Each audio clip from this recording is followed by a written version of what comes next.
wrong guy. I'm the dude, man. Take it easy. We're the good guys. Are you ready for a war? Dear Lord Jesus, this ain't happening, man.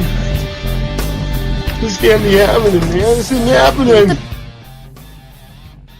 Hide your children and lock your doors. This is Truth Theorem Radio with your hosts, Warren, Rob, and Jason. Hello, everybody, and welcome to another episode of Truth Theorem Radio. Episode number 2.2.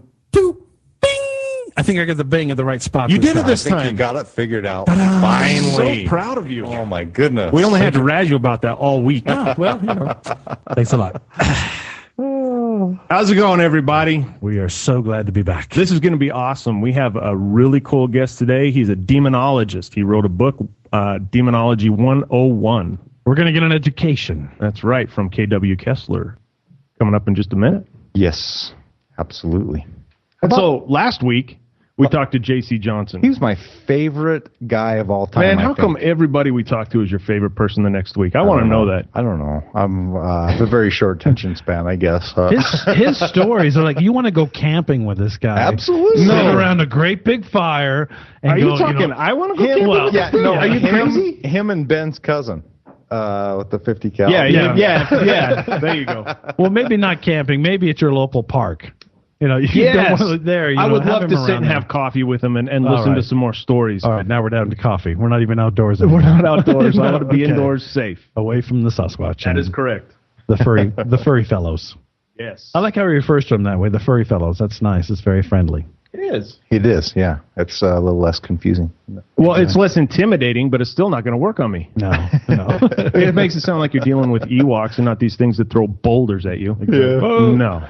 Hey, but we have someplace to go this next month. We do. Down to southern Utah. We're going to go to the Proof of Evidence Conference. And there's going to be a whole bunch of discovery about Sasquatch and other cryptozoological things. Yeah, unless you're really, really cool like we are, you will not be able to attend this event. There'll be security at the door. Because this is not a public event. Okay? We don't even know if we're getting in. We're not that cool. Yeah, we're still waiting for our we're going to get our written invitations. We're going to get in on it. Anyway, We'll get in. what happens is this is a live streamed event that is free for the entire world to watch. February 25th. So there's a link right on our homepage at truththeoremradio.com, so you can go check it out. Lots of big name guests there, a lot of secret surprise guests that will be announced later, and lots of evidence. I guess man. what was there? How many foot castings? Did they Over say? 400, right? Over 400 foot castings, hair evidence, and all kinds of laboratory. Yeah, they're bringing blood samples and hair samples, and I from what I understand, results of those maybe. And I think all this has been going on for quite some time to culminate to this event. You know what I'm so happy to hear we're going is to that know for sure. forever that I've ever even looked into the whole Bigfoot phenomenon, I've always heard that we've got some samples and they're sent off to the lab. And we're currently waiting for the results. Yeah. That's been about the last 25 years I've heard this. So this is supposed to be like, okay, here are the results. Right, yeah. And for me, personally, I want to go actually see a real cast of a Bigfoot. Well, you're a Bigfoot fan. I'm a Bigfoot fan. I don't have a T-shirt or anything, though, so I'd like one of those. What's up with that? I don't know. I like a hairy one. I think we should make some and sell them in the parking lot. My wife, she's got one of those Chewbacca backpacks that she'll wear around in Disneyland, but, you know, not out on the street or anything. Does it have like the little kid ones that have the leash tied to it? Yeah. Okay. Yeah, it's kind of cute. Hey, I don't judge. Whatever. No. Yeah, well, you know, she can pull it off. She's hot. So anyway. So, hey, do we have theorem thoughts? Theorem thoughts, yeah. Go Theorem ahead. thoughts. Okay. Oh, I get to start again? No, I didn't get to go first last time. You're right. Okay, I get to do the theorem thoughts today. Now, since Race Hobbs is one of our friends, and I was looking on Eyewitness Radio because they got the coolest stuff there. So if you haven't heard any of the stories or been on their site, you got to go. So the story that I picked up today was about a Vermont driver. This was January 8th, so this is recent. Okay, this Vermont driver, he was driving down I-91, which I've never been there, so I have no idea where this is. I think he's like southbound, and he sees a black triangle UFO flying behind him. It's like 50 feet over his head and about 300 to 400 feet behind his vehicle. And he said as he's driving along, he sees it for like 5 seconds or so. Yeah. And then he pulls the car over and looks around, and there's nothing. Would you be pulling over if you saw that? Yeah, probably. Really? Yeah, I would like to, I wouldn't know if it was following me, but I don't know what I'd do. A black triangle. But I was thinking about this because what if it's a drone and not an alien type UFO? Maybe it's just one of these drones, because these things they're becoming so popular now.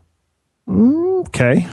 I mean, the drone business is gone. Woo. Yeah, but they don't hover, do they? I haven't seen one that hovers. I think they can do anything that you can get like a remote control plane to do, or a remote control helicopter can do. Well, Fly and they upside have down or whatever they want. and everything. But it was attached. a way They got away mostly from him, bombs right? and He said it was a smart ways bombs. back. How big was it? It was following him. He didn't describe exactly how far it was. This was Roger Marsh's story from the National UFO Examiner. I got to give him credit for it. But this is all I really know about it, is that he saw this thing and pulled over, and wow. That's crazy. I don't know. That's crazy. So now, I would not pull over. I don't think I'd hold pull on over. now. This kind of goes with Warren, what you and I were talking about earlier about this $2.3 trillion missing. Yeah. Okay, now is it No, paying it's for stuff missing. like this? It's missing from the Department of Defense. They cannot account for $2.3 trillion. Well, that can happen. Sure. Is it paying for Not stuff without like people this, going though? to jail. It's just a couple of decimal points away. Come on. What? A billion? Come on. Wow, really? And who's responsible for that?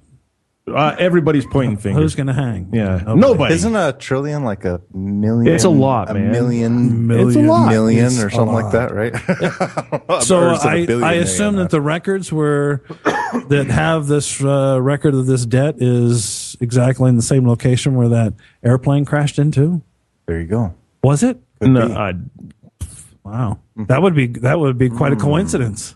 it's not. They don't know where it went. They don't know. They don't know Oh, where it it just went. disappeared. Sure. And, this I now worked this was in the this. Pentagon when I was a young man. So I walked around that place many, many, many times, and you could get lost quite easily. So okay, so here's my theorem thought. And this all kind of segues into this. Maybe I caught a little blip that the ESA is developing or in some stage of development of an arc base on the moon for humanity. Basically, An arc, Yeah, they're going to send like up, Noah.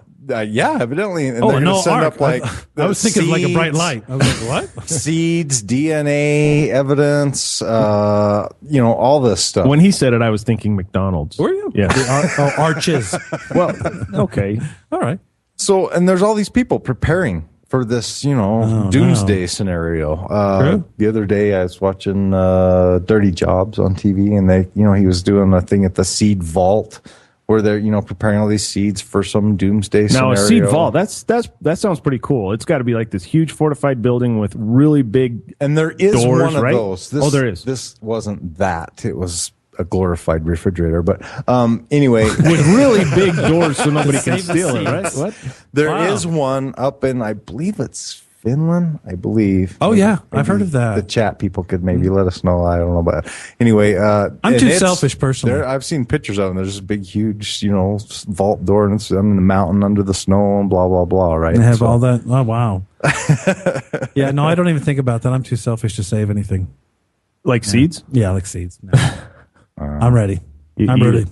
So I don't know. And the other day I caught a little thing about there was this CNN reporter that was in this big manufacturing plant or wherever, somewhere where he wasn't supposed to be, and he caught and took video of this big, huge arc that they're constructing, and this arc is to contain and sustain a population of 200 people for a period of 5 years. Air, water, food, the whole 9 yards. Wow. It can sit on the bottom of the ocean floor, and you can imagine how huge it must. It's 200 I saw people. pictures of it, and it looks enormous. It's like a I didn't get an invitation to an that aircraft either. Did you? carrier. No, I didn't get an invitation. The first I heard. And that was the second one that they were producing, and Really? they had a contract for 12. Well, we should let him have a contract for 13. Also, there's a dude in Arizona that has bought missile silos that he is converting into doomsday bomb shelters. Right. And you can go buy yourself a 900 square foot condo, and I think it was like $900,000, something like this. Not too shabby. Well, Same wait deal. a minute, You wait live a minute. underground 5 years, totally self-sustained. Blah, That's blah, all blah. right. Now let me stop you right there. Okay, some people may get a little excited when they hear these kind of things,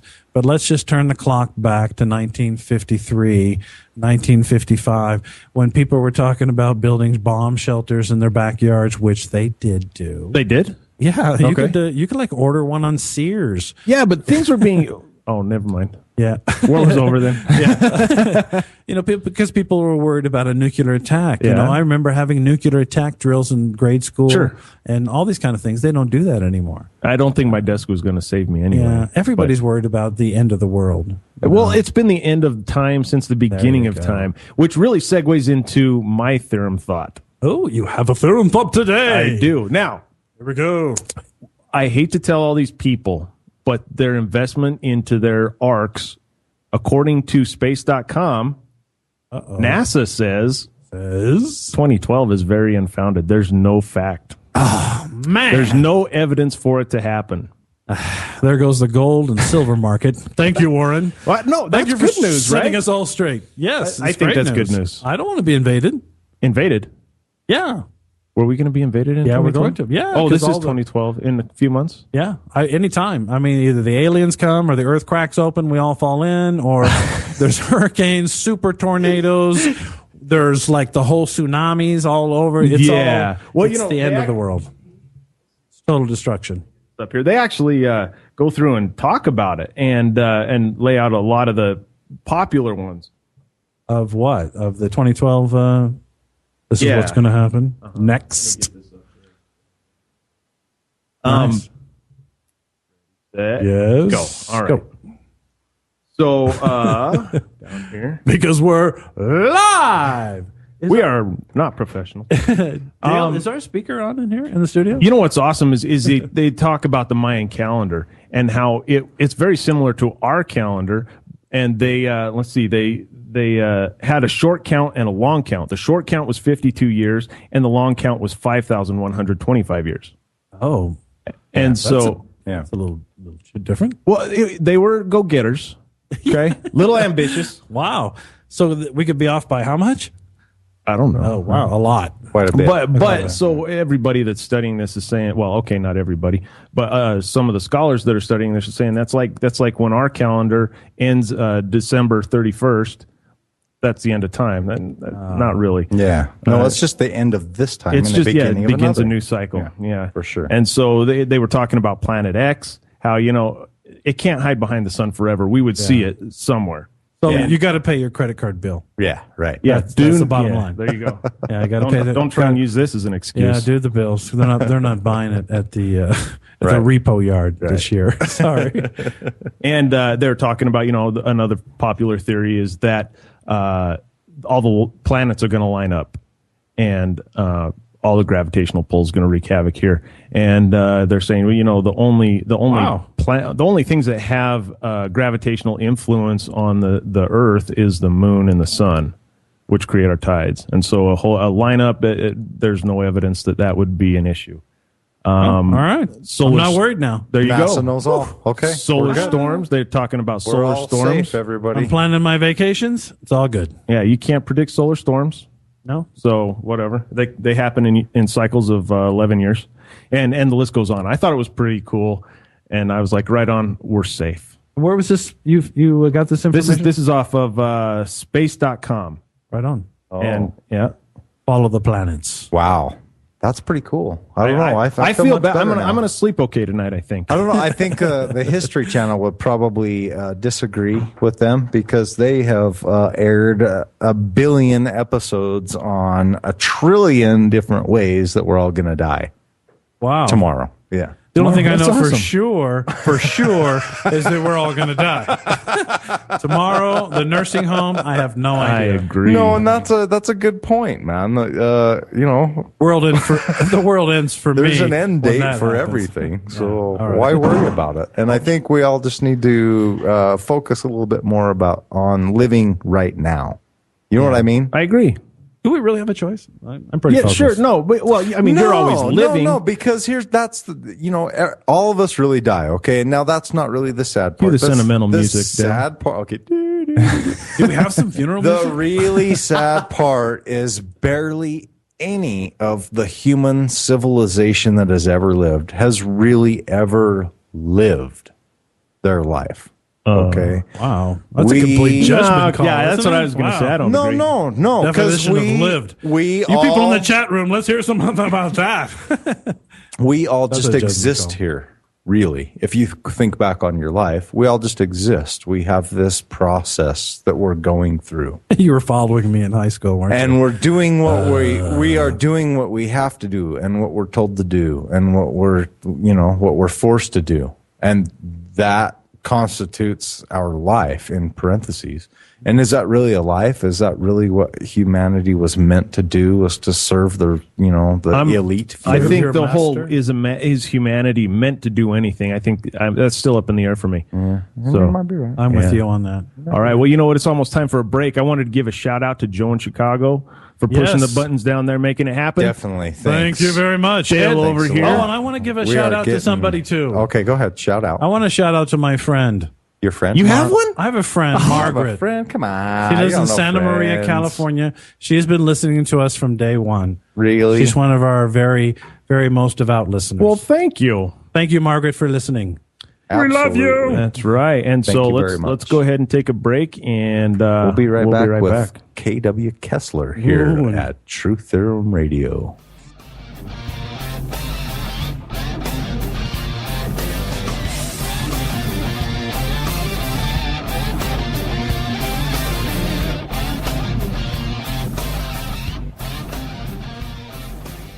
Truth Theorem Radio.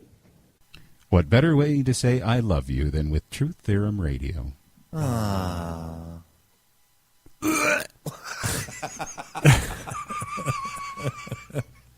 That's a keeper. Thank you for calling eBay. How can I direct your call? I know you guys sell a lot of things and just about anything. I need to sell a soul. A what?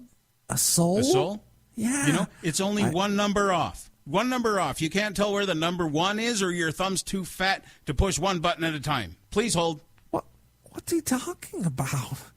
Just trying to sell a soul.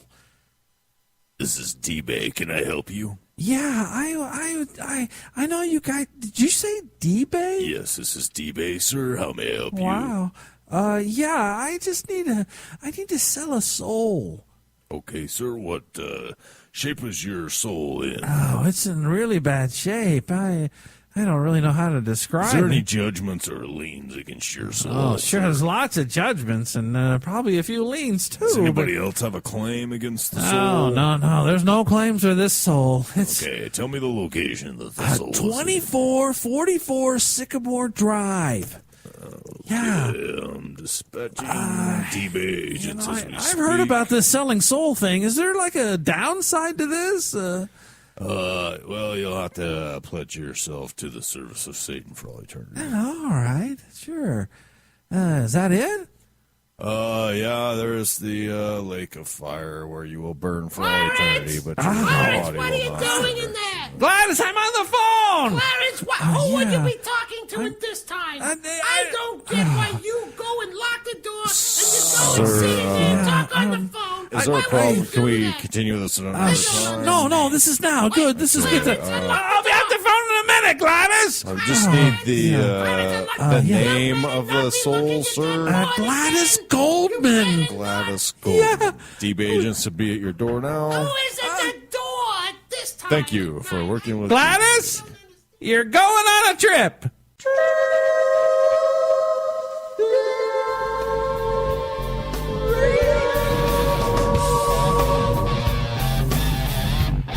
Wow. It's kind of intimidating to be in the presence of so many great athletes. It's all part of the plan. Are you sure this is legal? I don't know. It's fun though, isn't it? And we are back. Oh, I'm completely freaked out. Do you have your demonology checklist with you? Because we're about to go to school. Yeah, right? I want to talk to him, and we've tried to get him on the phone. It's not quite working out. Having yet, some issues there, getting a hold of KW. He's one, but it's demonology. I know, it could be the demons. That's what I'm talking about. It's freaking me out. But I brought sage. Don't worry. Did you? Are you burning it now? No, I didn't. It was an afterthought. Oh, that's not good. That's not good. If we're going to talk about demonology, though, we got to talk about Satan and that whole idea. This is like a Judeo-Christian kind of ideal of demons. Kind of it is. Did I put a D on the end of that? I don't know if you did. You probably did. Right. We'll just say you did. Please point it out. I have a question from the chat room really quick before we get started. Bob Tarmac would like to know, do demons have a labor union and do they get perks for job performance? What do they do on vacation? Oh my gosh, they get all the above. I think they're always on vacation. The labor union, I'm sure if Satan is your boss, right, and you're in his union, as long as he doesn't vaporize you, you probably got it pretty good. Can he vaporize you? Well, sure. He can do whatever he wants. Is he like a top demon? I don't know, man. Well, that's probably a good question because we did some research, didn't we? On demons and where they came from and all that good kind of stuff. Because supposedly Satan was cast to earth, right, as the story goes. Yeah. Because he argued with God, and with him went all these demons. Yeah. Right. So they're like these fallen angel type. And I wish somebody on the chat room would clarify the view of angels, but because I heard they had no will. So if Satan is actually like a super angel, he would still not have any will of his own. He wouldn't be able to be jealous. Jealous. And how would he be able to rebel or go, hey, you know what? I want that position. And God said, no. All right, I'm taking all these guys with me, and I'm going to form a labor union. That's so. I'm not making fun of religions, but I am. But I'm not. I don't want to, upset anybody. But okay. So this is the idea of Satan. He takes all these demons with him, and they all come to the earth. And there's a third of the host of heaven, according to the Bible, at least the one I read, came with him. So. A third of all the people that ever existed ever came with him. That's a lot of people, a lot of souls, a lot of whatever. And how many of us are around on the planet right now? And if you do the math, it was like 6 billion right now. Yeah. So there must be, a lot. How many billions of these demons floating around? Quite a few, actually. I hope you can answer that question for us. Yeah. Or get to him, because that kind of makes me a little nervous. Well, I if there are that many demons, and I said demon, I was going to say but I didn't. If there are that many, how come we're not overrun? How come everyone's not possessed? That's what I want to know. Maybe someone would say you are. Maybe all the evil thoughts you ever have, which you work in a place where you see a lot of people. You probably have quite a few of them every day, right, Warren? Hey, what is that supposed to be? But all these evil thoughts that any of us may have, some people attribute them to some kind of demonic spirit that is leading us away from God. Is that just a lack of accountability? I don't know. Is it? I mean, I don't think entire religions. I mean, I have heard of things that I would go, yeah, that is evil. Just like we were talking with J.C. Johnson, the way to become a skinwalker, that to me is evil. Yeah. Okay. I don't have those thoughts. I would just think, okay, you could become a skinwalker, you change into some kind of creature, and you do whatever it is that makes you happy. Okay, because becoming a skinwalker, obviously that's the goal, is to become some kind of creature and then either ravage some woman or tear apart some lamb or terrorize a neighborhood. And then when you're all done and you take your shower and you sit on your couch and get in front of your big screen TV and put up your feet, is that what brings you contentment? Is that, enough to kill your sister for? Well, that's what I want to know. What was the point of a skinwalker? What was the point? I don't know. It doesn't seem really, if I could be Donald Trump, I could, I could kill your sister to be Donald Trump? Oh, I'd kill both my sisters to be Donald Trump. I love them. I love you, Tony. I love you, Leanne. But yeah, if you're going to skinwalk into something that's useful. For I agree. Come on. No kidding. I don't want to be they're going to shoot you or something like that. They're not going to let it go. Oh, I just killed 50 people in that village. Woo, that was a great night. Yeah, what's the point? They're not going to let it go. They'll burn you and your whole house down. But anyway, back to demons. There are things that I have seen that I would label evil, but I don't think like that. Yeah. But why would you call it evil then? Yeah. Why would you? Is it just the feeling you get that it feels wrong? Yeah, it's just like it was like that house that we investigated not too long ago. It was pretty creepy. That wasn't really evil. Trippy house, but it didn't feel right. It didn't feel right, but I don't know what it wasn't evil. Right, but still, it's like it was a pretty cool house. It was creepy, neat, and if you fix it up, it'd be really neat. Well, and it'd be a cool place to live. But the feeling of it was wrong. It was like, no, the energy here is bad. Even during the day, it was something was wrong. Yeah, with it with was lights just on. creepy. So it's an empathic thing. And it didn't feel like get out, or no picture spinning around the wall. In fact, we didn't get any paranormal stuff there at all, really. But yeah. It was pretty dead, but the feeling of it was just weird. No pun intended. I think KW is going to give us some of the Get Out stuff. He's got some of those Get Out stories. Yeah, but if he calls us, we can get a hold of him. I don't think Joe can get a hold of him. We can get a hold of him. What's going on here? We were all set up to talk to him, and he's all ready. So you have to listen to us pick our own brains. Yeah. Those are very small brains. Yeah, I think we're done.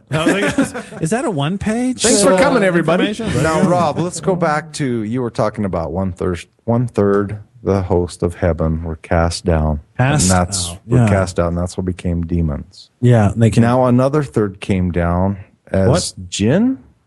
No. That's a Muslim thing. Where did the jinn come from? I don't know, but there's going to be a lot of thirds in this. I know. Really? There can only be three. People. Is there three? That's it. Then we're left. We'll be all right. All right, we're good. No, the jinn is a Muslim thing. Is it? Yeah.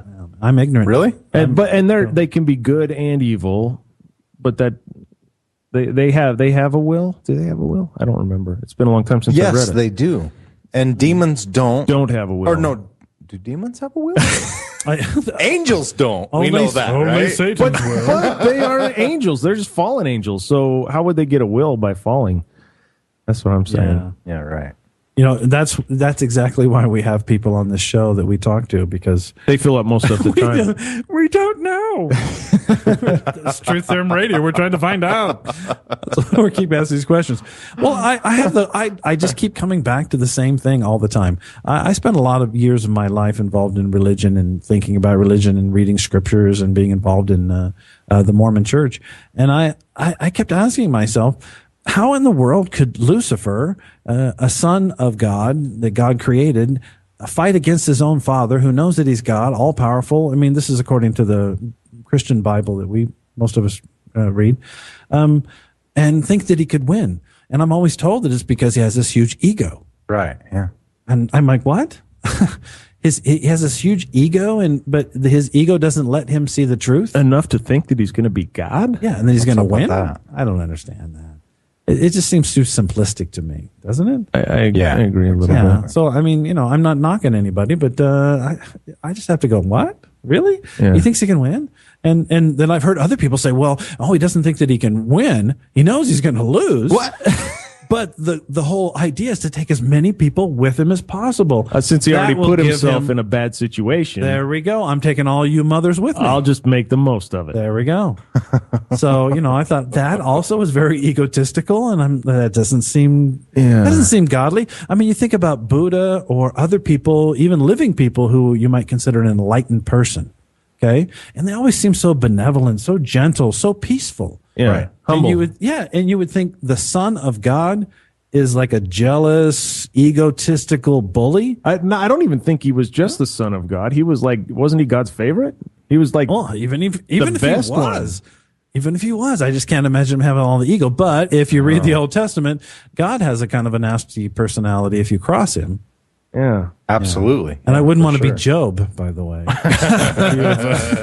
And if you happen to read the story of Job, read the whole thing, by the way, because you get bogged down in the story of Job, and you're like, oh, poor Job, okay. And then later on in Job, you start to read it. I can't remember which chapter it is, where God basically chews Job out and tells him, these are all the things that God does. I have all the power to do this and this. Do you have that power? No, you don't. Do you have the power to do this? No, you don't. Do you have the power to do this? No, you don't.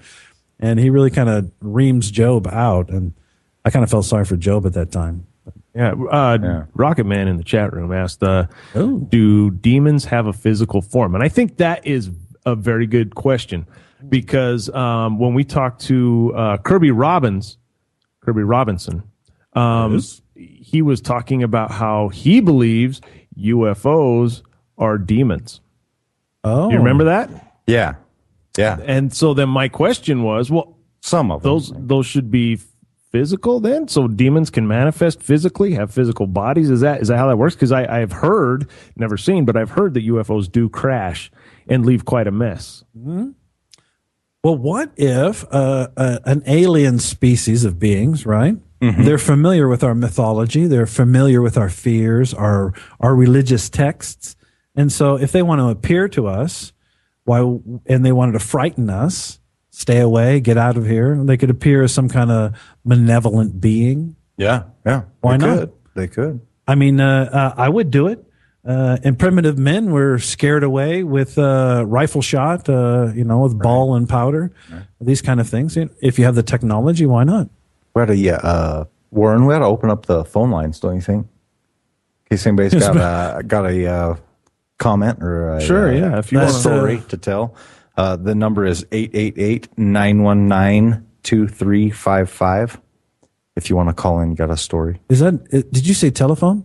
Telephone. Are they still in use nowadays? I think they are, yeah. They actually have buttons now. They still have some that have wires attached to the circle wall. thing. Yeah. Well, I grew up my whole life with a phone on a wall in a kitchen that had the rotary. I would be curious to know what percentage of the population still has a home telephone, a wired hard line. I do. Wow. Do you? Yeah. Do you use it very much? No.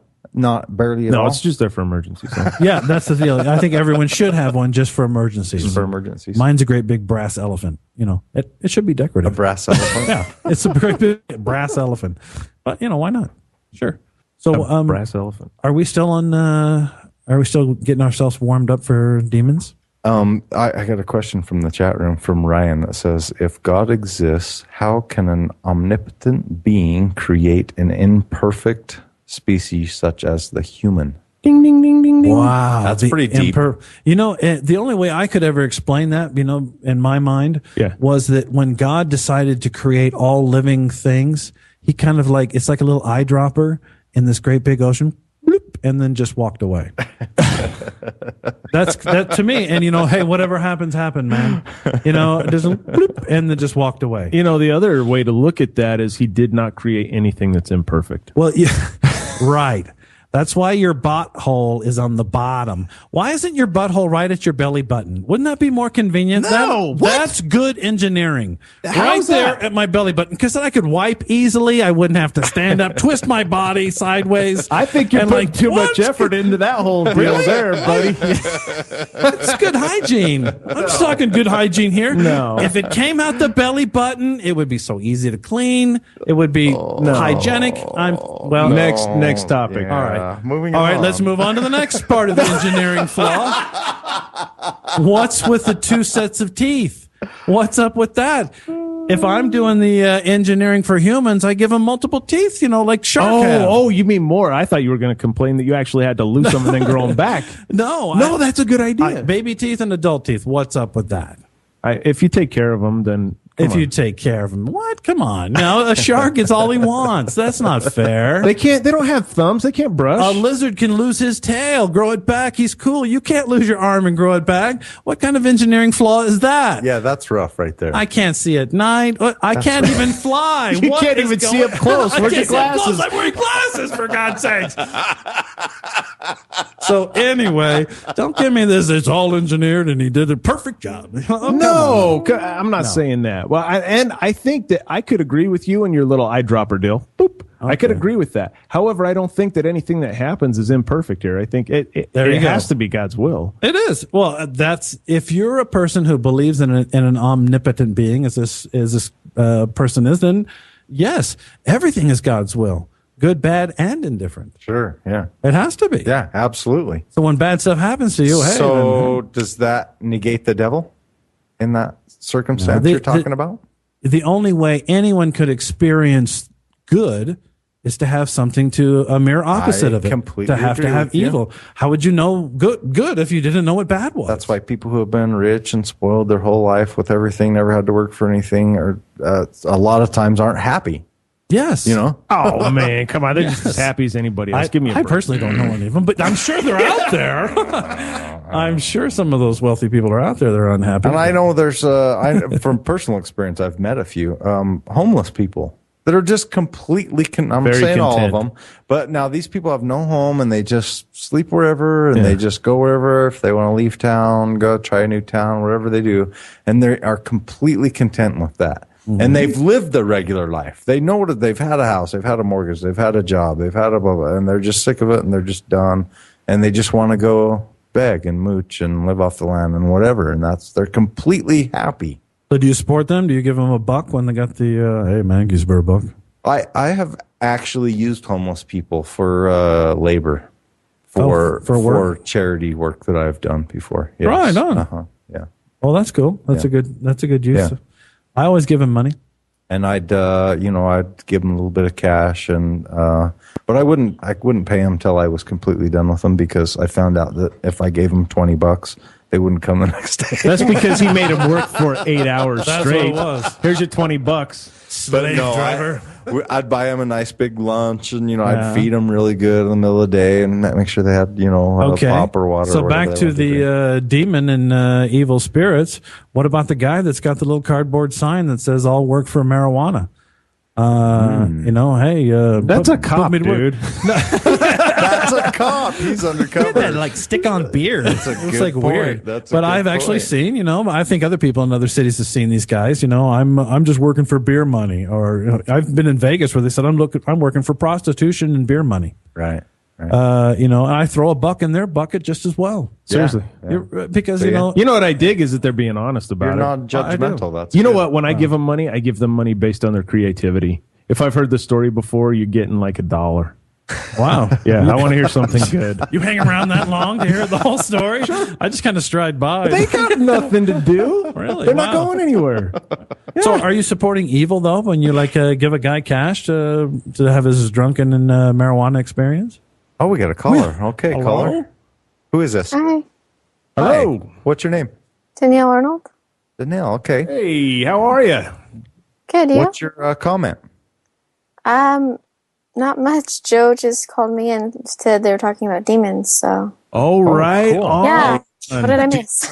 Experience? Oh, she does. Are you a demon? Are you are you a demon? Have you been or ever been possessed by a demon? Yeah. Essentially, She has. you're telling she us? has been. And if I remember, I have read your story. In fact, you and I have talked a little bit. You were oppressed. You weren't actually possessed, right? No, I dealt with possession till the final stage, but I was half conscious. Oh, wow. There's two different, sectors you can get into. There's the fully, taken over, and then there's the half conscious. I was pretty much, and the best description is half conscious. Oh, okay. Now, So it got pretty I'm not familiar with this. Can we rewind and hear the whole story? Do you mind? Sure. Do you have a little time? Yeah, it's kind of a long story, but We have basically. an hour and a half. Okay. You have some coffee or some Red Bull? No, my head's spinning. I've been dealing with site work. I'm trying to launch a new site, so my head is And you've got your own show, don't you? Yeah, I do. I'm trying to consolidate that show with my regular PPRS site and make it that network instead of a Guardian Radio network, and kind of switch it over. So it's a lot of headache site work. Absolutely. And figuring out legal stuff and all that. Just sit back, relax. You're here with us. You're in good hands. Don't worry. Yeah. Now, you relax now? It's all good. Yep, totally. Good. Well, I'd love to hear this. So take us back. How did this all begin for you? Well, I describe it since birth. Basically, what happened is when I was in the womb, so to speak, my real dad had wished me dead with such, I don't know how to say it, but with such power in his words, and he's a very evil guy. So he possibly was doing some kind of ritual or something. I don't know what he was doing, but he had such hate for it that he really did want me to die.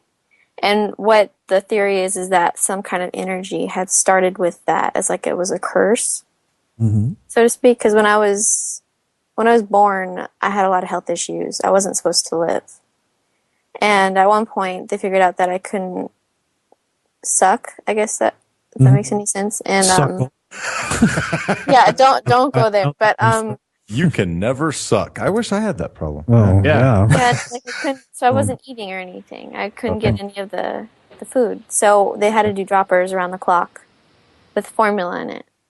And it was I don't know, I had a lot of health issues and I had a lot of weird things happen to me since I was a baby, paranormal wise. Now, can I interrupt you just for a minute because I'm completely ignorant to this kind of stuff and I find it fascinating. Now, obviously, you don't have any memory of any of this.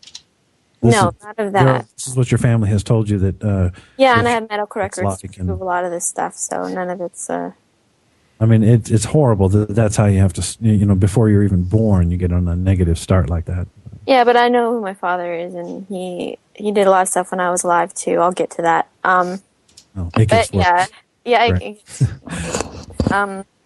We appreciate you sharing with us, by the way. Thank you. Yeah, it's not the easiest thing to get out of my mouth at this point, but that's why I said relax. We're okay.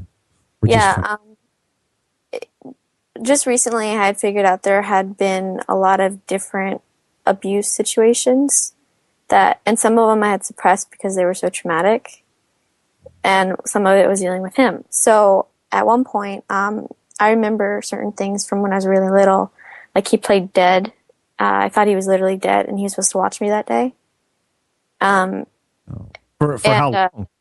For hours, and he wouldn't move, and I didn't even see him breathing. He was that good.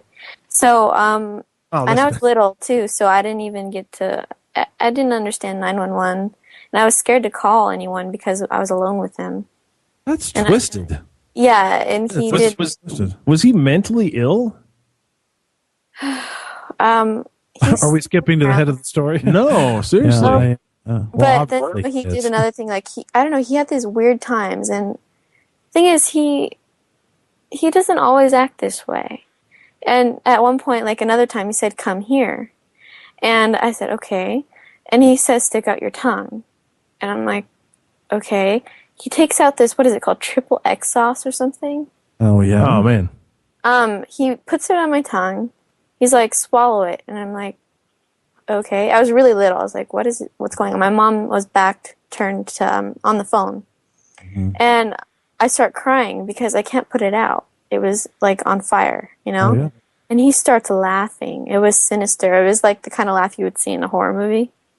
Is he still it was like he was a demon himself. Yeah, he's living. He's not that far away. He's down a couple streets or so. Oh, is he still this kind of individual? This kind of. He's a good faker of sorts. He's a con man. But I'm sorry. Yeah, so there was a lot of ties to that, and then a few other incidents that happened. We had a lot of death in my family. About 14 in my first 7 years of close family members.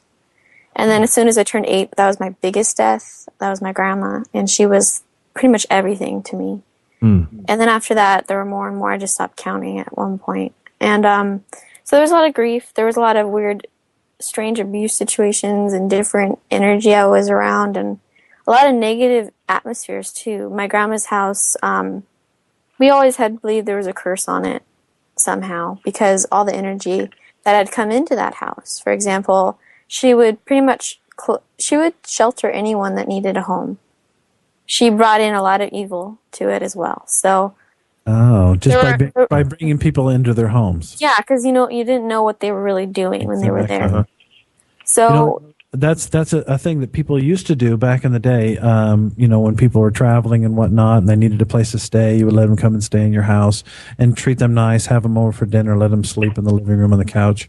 Yeah, But my mom got to do that all anymore. this, Yeah. and my two uncles are dead.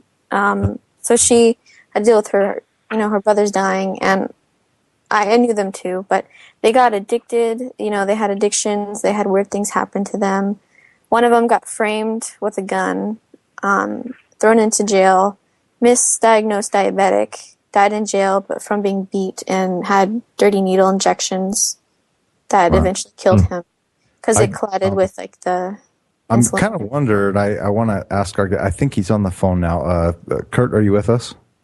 Yeah, I am terribly sorry. No, there were two fun reasons why. One reason why I was late is because, well, I honestly thought it was 8 o'clock my time. Sorry about that. That's the first part, and the second part is that I actually have an interesting case I've been working on, and I sat there and I was actually in the other end of the house reading, so I didn't even hear my phone or my computer or my Skype go off. I'm so sorry. Oh, you're good. No, we completely chalked it up to demons. So You should have gone with our story. it's topic friendly. Well, actually, if it means anything, because I was researching the case, it actually was it was demons in a string theory sort of way. Okay. 6 degrees of separation, it was demons. So have you been listening to our guest tell her story? Yes, and is that I talked Danielle? before, actually. We were on Facebook talking. Oh, good. I'm quite aware of Miss Danielle. So yes. are these things common in your experience? Well, I don't think she's got to that part yet. yeah, my point is, to start, it has a lot of trauma to do with it. Because basically what it amounted up to is I didn't want to live since I was a baby. Since I was old enough to remember, I never wanted to live. And that in itself fed into the whole possession thing. How old are you now, if you don't mind me asking? I know it's not polite to ask a lady, but... I'm 18. Okay. But yeah, I dealt with possession. I don't know the initial starting time, but based on all the traumatic events, it would make sense that it started early on. Mm-hmm. And we just never caught it because we weren't really in tune with that. We weren't, the whole family and I weren't really religious Well, until... who looks for, well, until we got... Because I went to Catholic school from 3rd to 8th grade. And that pretty much made us hate it even more because of all the corruption that we got to see firsthand. But then after that, once I hit high school, I went into the whole Christian thing, and I got to see that there are decent people out there. And I studied religions, and I was able to see that, every religion has their faults. It just depends on how spiritual you really are in your faith. Wow, at 18, that you approach, you've made it to a place that it's taken a lot of people a long time to learn. Yeah. Good job. Yeah, thanks. After that, we figured out that I was dealing with possession just this past year. Actually, we had met a lady through my mom's work, and she's a longshoreman. And she claimed to be a deliverance minister. She is a bit skewed, yes, but she did do her job. As far as I was concerned, she did. She took on a case from the Catholic Church right when I needed her the most, after she had validated that I did have a demonic possession and attachment, and also spiritual influence, basically, because I had a lot of spiritual activity. How did she validate that? Is there does she come on and give you a speaking test? through me? I started speaking in weird accents and weird tongue stuff. It was creepy. Are you aware of this as it's happening to you, or at one point I knew that it was in me, and it was fighting against me to speak and stuff, and I was trying to speak, but it wouldn't let me, and I was scared. How does that feel? I mean, it's creepy because it makes you feel like you're insane, and I know I'm not because I've been medically proven to be more mature than a 40-year-old. Any 40-year-old. Congratulations. Yeah, so psychologists would say that. Yeah, no kidding. I passed every psychological test with flying colors, so it had nothing to do with that.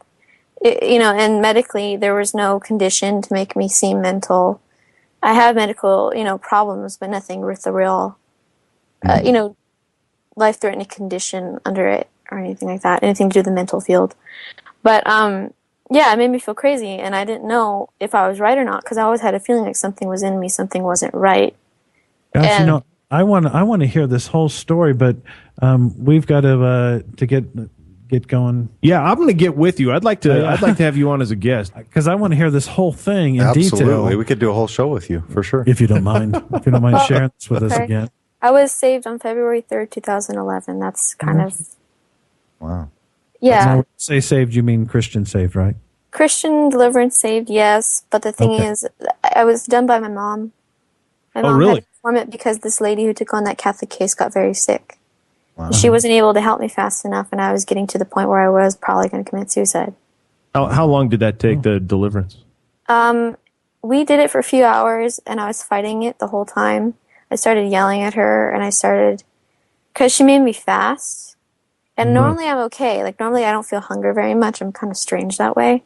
But I was like, I'm hungry. I don't want to do this. I was fighting it in any way possible because my vessel was uncomfortable. And now when I approach cases, I make sure that I do something that makes myself uncomfortable, because if I'm not uncomfortable, I'm more susceptible to it. So I've learned that in deliverance, they teach you your vessel should be uncomfortable. So whatever wants to come into you won't want to stay. So please let us interview you. Yeah, I'll get with you and we'll hook up, and I definitely want to hear this. Kurt, what's your opinion of that? Basically, the question was, are demonic cases common? No, they're not. They're not overly common. When you approach a paranormal situation where someone's house might be haunted or whatnot, out of those cases, probably just under 1% is you're dealing with dark entities such as a demon. There really is a threshold, if you will, that goes from just standard paranormal, where you're dealing with a spirit that at one time in history that was alive, to dealing with these demons. And another thing you also have to bear in mind, because I know Danielle even touched base on it, is that as far as the who it can affect, these demons, if anything, are not exactly Christian based. Right. You take the belief of Judeo-Christianity, and you can kind of blow it out of the water with over half of the demons that actually have been recorded since the dawning of man, and we've created religions. We've had these creatures, That's why it didn't work. I'm sorry? That's why it didn't work. That's why it didn't fully work. That's why I know it didn't fully work. There were four. I just figuring all this out now, that there was more than just one possession and attachment, and there was a lot more going on that I'm learning about right now. Because during the time that I was quote unquote possessed, I had dreams of things that there was no way I've ever seen in a movie or in real life. I saw a little girl get raped and murdered and mutilated, and I wrote a story about it to document it, and there's just no way I could have seen what I saw. And then the thing is too, my little sister had these imaginary friends since she was born. She's 8. And the thing is, I never had any doubt in my mind that they weren't real, because the things that she was seeing. Okay, my sister is so absolutely naive in a way. She's very sheltered. She has not seen one bad thing in her life like that. She really hasn't. I've seen those things. She hasn't. And she was saying that Teddy was ran over by a car, and all the blood's everywhere, and she's going to the hospital and this and that, and Diamond started stealing this, and all these weird things that things that she wouldn't have heard when she was as young as she was. And we never showed her any violent movies. There was no violence talk. There were no friends that she had. She didn't have play dates at that time in her life. Just nothing. And she was saying all these things that were very graphic. And then one night I had a dream that involved 3 children, not 2. And I saw these 2 children who I classified as her friends, because I had a feeling, because there was one boy and one girl. But then there was this 3rd little girl. And this 3rd little girl apparently has been following me around for around 13 years or so, calling me mommy. You around? Yeah. And the thing is, I just realized that this dream could have been connected to some of the spiritual activity that's following me, because there was this guy in my room in the corner, And he started out as a very dark man, and I thought he was very evil. The thing is, he went away. He wasn't here anymore. Now there's another guy just prancing around with some kind of mental condition, which is annoying as hell. How do you ever get a night's sleep? I don't sleep very much. That is horrible. But I'm okay. You know, Actually, can I ask a couple questions here? Absolutely. Danielle, have you ever been able to record I'm almost EVP scared sessions to. or videos? I mean, something is like what would call most paranormal investigators would call the tangible proof, if you will. And don't get me wrong, I'm not trying to discount your story. It's just that if have you ever set up like a recording I've situation? never had the ability to afford enough technical devices, but now I'm starting to get a little bit more tech savvy. So I am going to try. Okay. The only thing with that is that there is a portal in my sister's room, and it's huge and it's very negative, and then there's a vortex downstairs. So I am very hesitant. No, do wait, is it yourself a favor. Do yourself a favor when you start this. Bear in mind that demons and even angels are very much unlike, obviously, regular spirits. They don't permit themselves to normally be recorded and so forth. A lot of times, whenever you have the recordings, what you're actually seeing or hearing a lot of times is people reacting to what they're dealing with. Because I've been involved in cases where it was me and 8 other people, and each one of us actually experienced something different, very similar, but actually different in each one of the 8 cases. It's always like like the demonic spirits kind of cater things for people.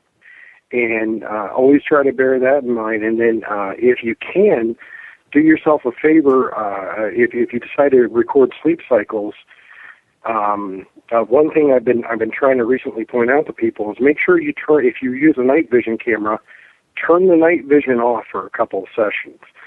The reason is because this way it'll cut down on people recording quote unquote orbs, because unfortunately dust of course flies in front of the camera lens, the little IR light hits it and all that, and especially in cases where you're undergoing demonic sessions, people see the orbs and they automatically fly through the roof, and it cuts down a lot of the chaos. But if you could do that, I mean, obviously you and I are friends on Facebook. Please hit me up and let me know. And I need someone to come here. Yeah, Kurt, I need someone to come here because I deal with other people's cases, but with my own, it's the hardest to resolve because there's so much depth. There's so much in the story I can't even say over the air that. You know, there's so much deep-seated stuff. I'm just learning about all this now. Hooked up offline we here. We want to hear how this goes down. We'll definitely get with you, but we need to take a break, and then right after that, we will be back with Kesler. And it's Demonology 101, so I want to start at the beginning and have some education. We need to do a class. Because I'm ignorant and I want to be educated. On Demonology 101. 101. Hey, thanks so much, Daniel. In just a minute. Yeah, thank you, Daniel. Kurt Kesler will be right back here at Truth Theorem Radio.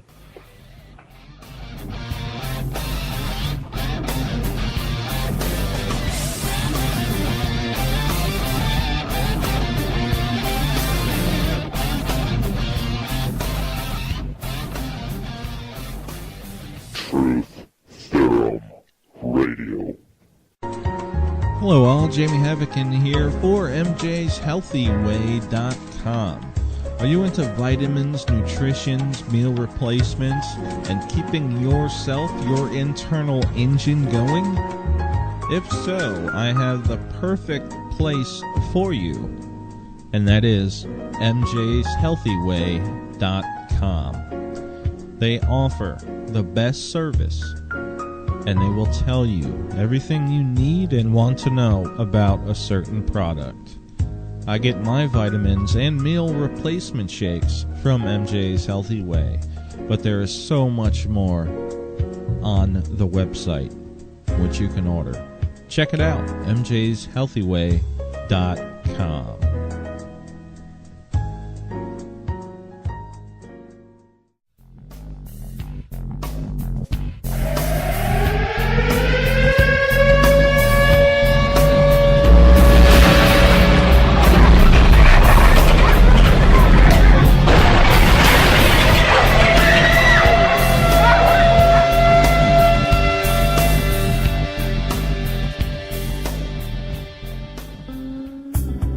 Hi, can you hear my voice? Imagine how many other people can hear it too. If you have advertising needs, then look no further. The Inception Radio Network currently has openings for on-air advertisements and radio show sponsorships. Given any thought to your target demographic? Inception has you covered there too.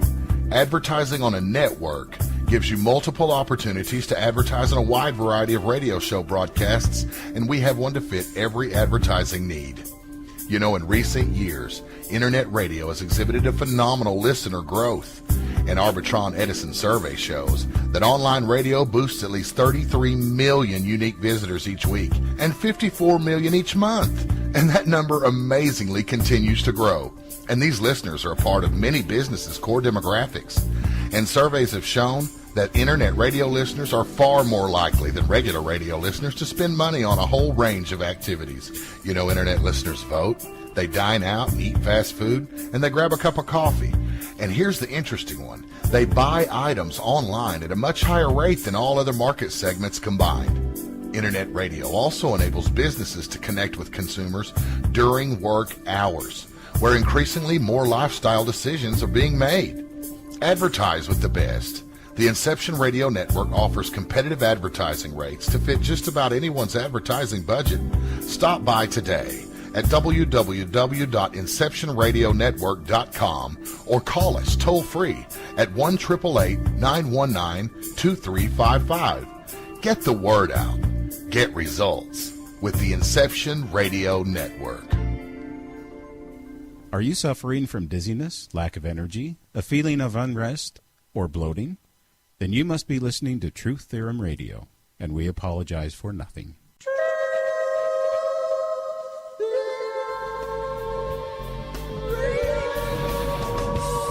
Are you suffering from dizziness, lack of energy, a feeling of unrest, or bloating? It's kind of intimidating to be in the presence of so many great athletes. And we apologize for nothing. It's all part of the plan.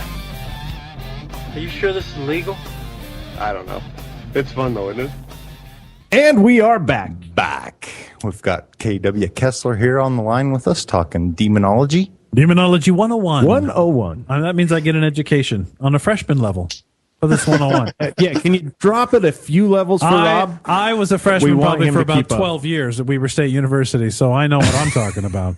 So We've had this question to other demon experts, and let's throw it on you. Define demon. What is it?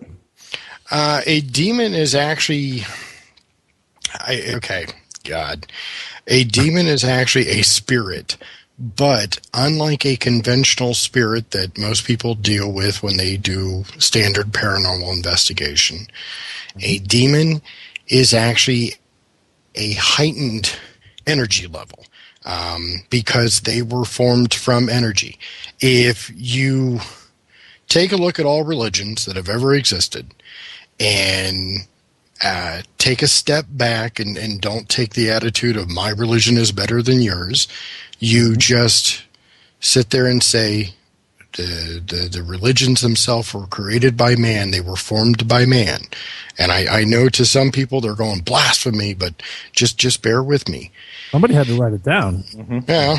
Well, if you sit there and you take that step back and you look from, the Sumerian times 12,000 years ago, and you peruse your way up through all the religions, through Egyptology and so forth, and you basically enter the concept that as man formed gods, they formed lesser gods, they formed higher gods, they devoted energy to these beings, these creatures, if you will.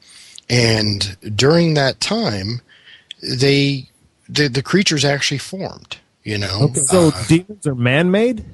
Demons, well, that's just it. Demons are man-made, and then at the same time, they are still created through the powers that be. I try to tell people that if you truly want to understand demonology, the best thing to do is to wipe your religious faith, become an atheist for at least a day, and then reapproach religions.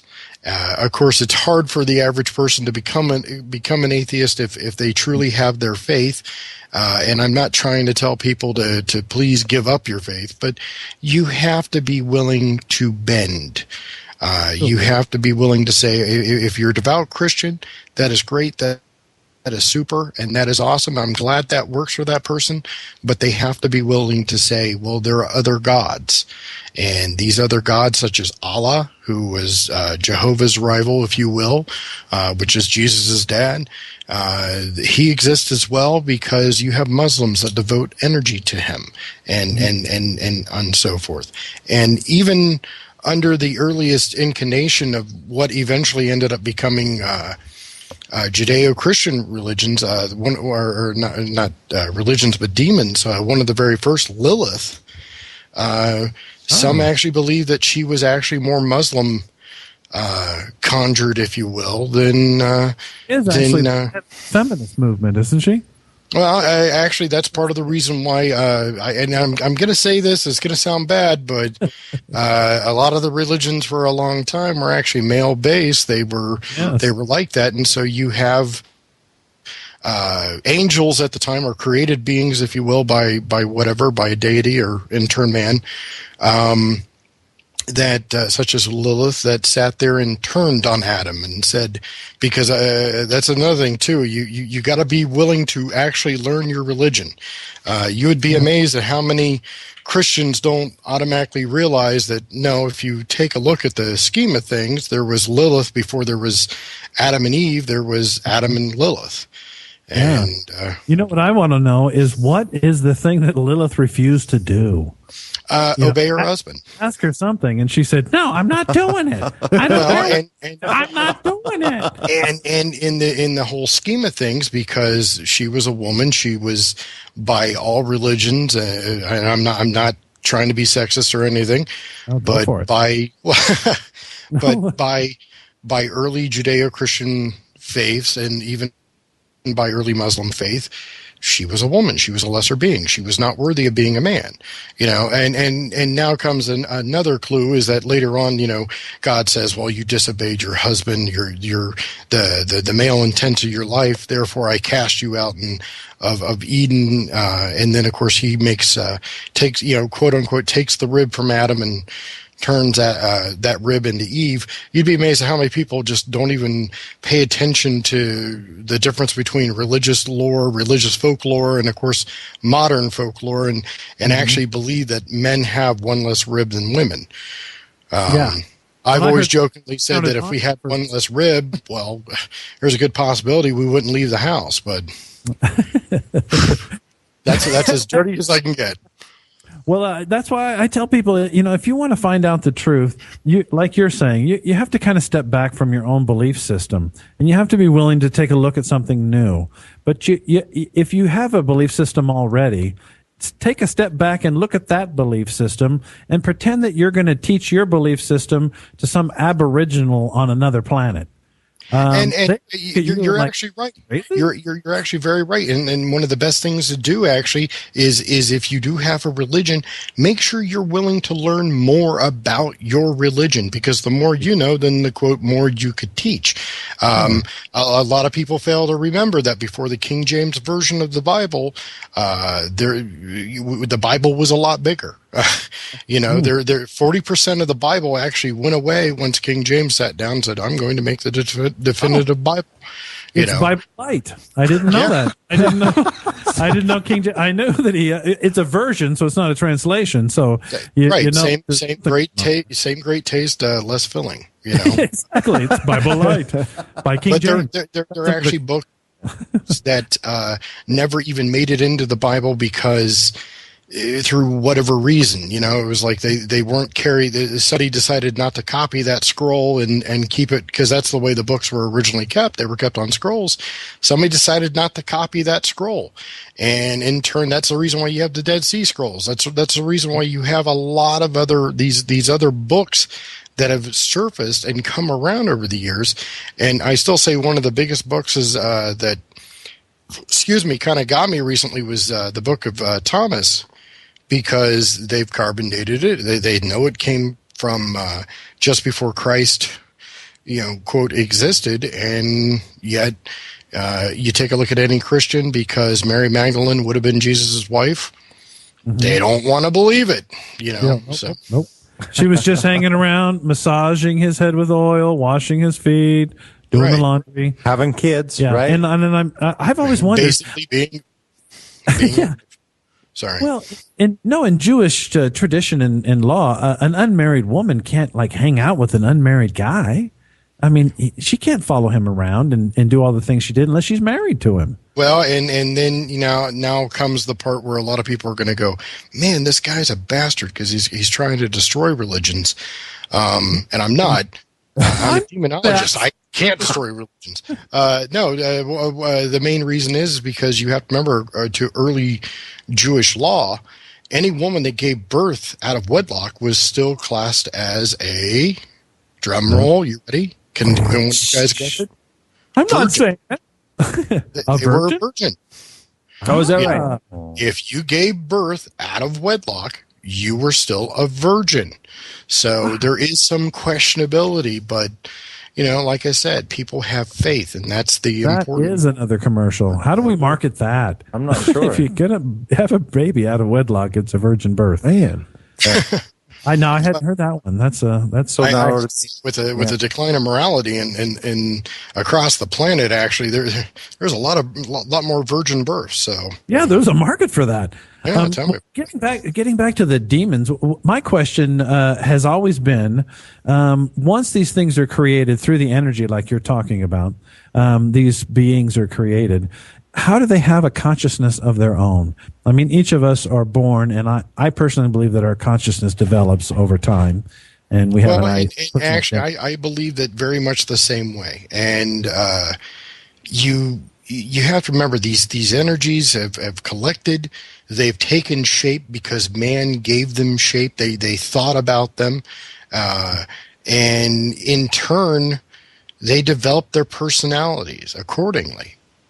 Because now comes the goofy part. As much as there has been humans on this planet worshiping a deity, there have been humans on this planet worshiping a positive being that was very much like an angel, and there have been people who formed cults as well and worshipped what could be classed as a demon. Now that takes me into a little side question. Maybe it might take you off track a little bit, but we'll get back on track. Do you buy into the ancient aliens, the stuff like maybe aliens were here and we just ancient man perceived those aliens as gods and angels and deities and demons and whatnot? I know this is going to sound crazy. I've crossed over on every I've crossed over on. I've been a paranormal investigator, not just a ghost hunter, not just a demonologist. I've been interested in all things supernatural and weird, if you will, for over 20 years. Actually, very much close to 30 years, because from the time I was 5, I was interested in this stuff and just started absorbing it. My biggest thing is that when it comes to the ancient astronauts and it comes to the early aliens, like they built the pyramids, I actually say no. I'm an avid believer. I love Star Trek, and I believe Gene Roddenberry and some of his convictions. And Gene said, and I'm sure someone could probably pull the quote up, because I'm going to paraphrase it because I can't remember it exactly, but it always stuck in my head, and that was no. What he said was, ancient astronauts did not build the pyramids. Aliens from another race did not. What was it? They didn't build the Mayan civilization and all this. Human beings did it because we're intelligent and we are capable of doing these things. We're capable of putting something before it ourselves. And like I said, I'm slightly paraphrasing, but I trust those words. I actually believe that as human beings, we are amazing creatures. We're very childlike, but we are amazing creatures. And you're absolutely 100% correct. Well, sure. And the other thing I like to point out is that how many mysteries and secrets have been known to man that have been lost? how to build these things, how to make things, how to use the gravitational force of the earth to lift a large stone. I mean, it must be possible. Yeah. Well, who was the gentleman that built the what was it, Coral Castle? Coral Castle. That wasn't Edgar Casey. That was no, it was some fellow down there. Edgar, Lee Edgars. Well, think about it now. You look at even the Japanese; they've got that train that runs on magnets, right? It uses and it just flies down the track. That's unthinkable. How does that work? It's magic. Right? No, it's not magic. It's basic science. I mean, since we started screwing around with magnets, if you will, since the 14th century. Okay, you'll have to forgive me. I have to brush up on my James Burke and alternative history.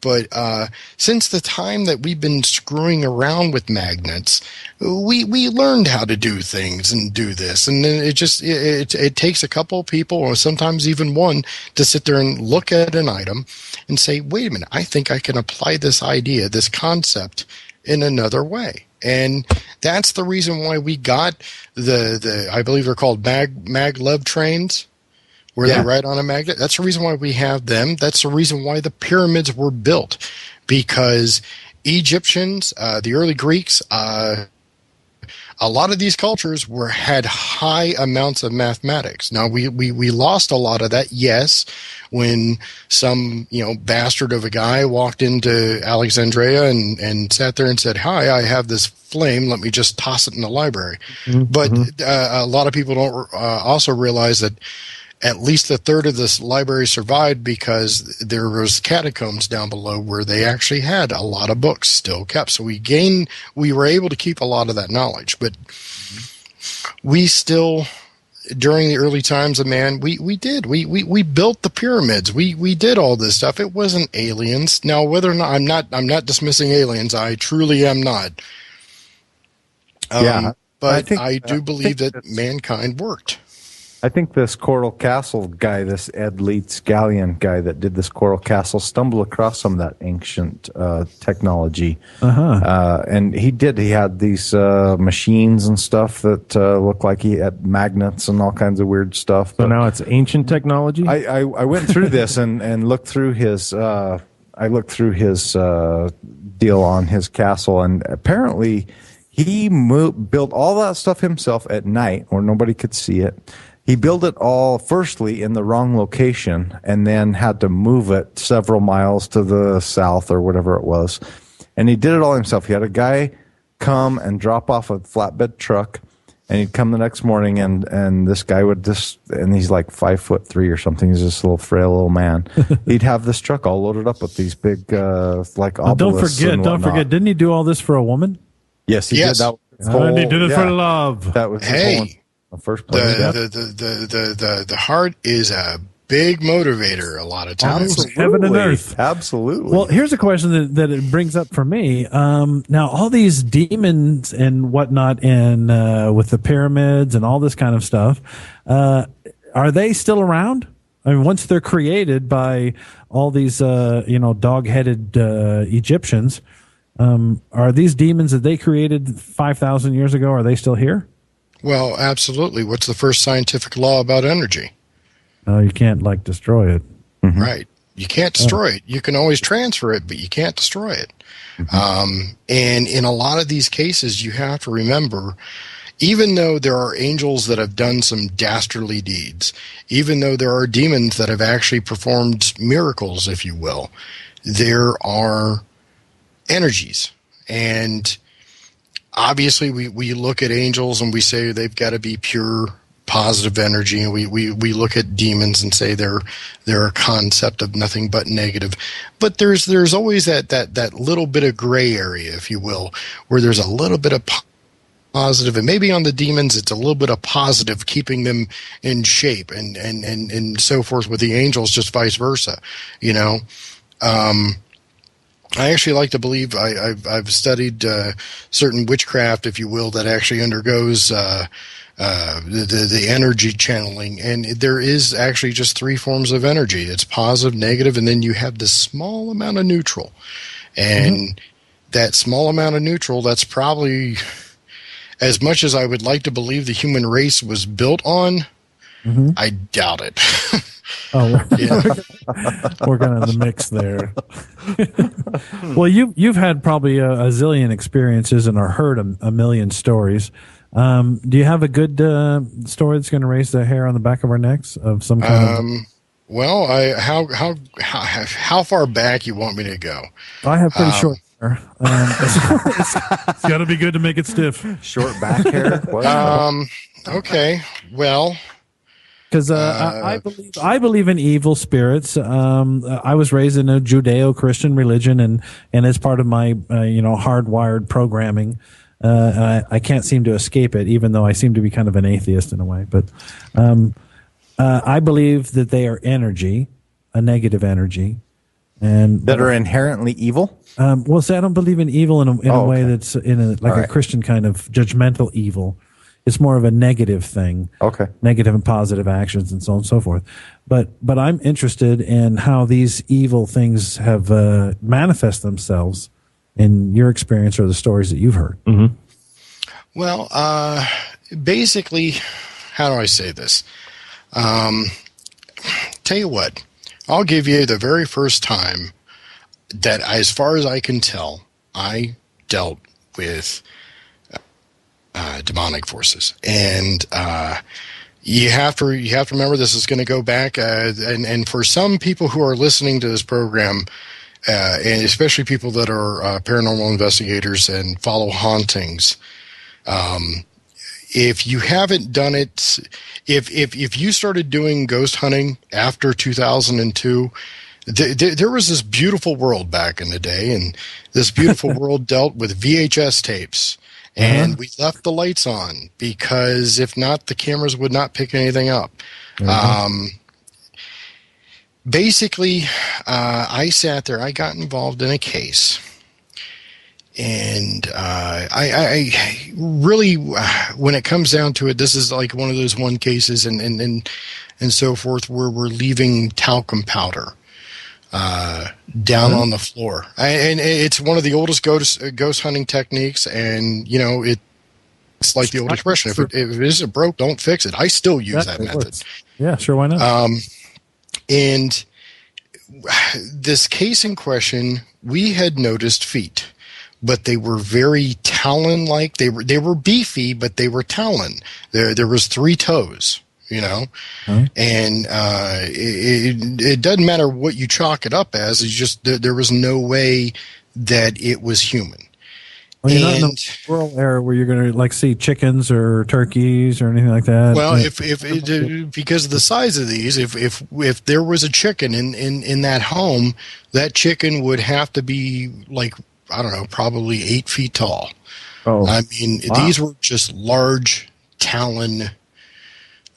Feet. Sorry, that's the second account I've heard of that kind of thing this week. Of an 8-foot chicken? Of those kind of footprints. Of those kind of footprints. Yeah. Wow. Okay, go on. Sorry.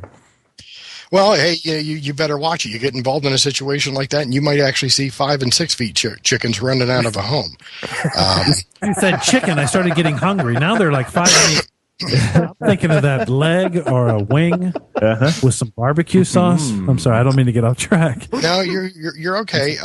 We sat there. We noticed this in the kitchen and sat there. And back in the day, of course, you would have the clients. Everybody would be focused in the living room and whatnot. And we heard this. It was a massive shriek. And it was basically like nothing I'd ever heard before.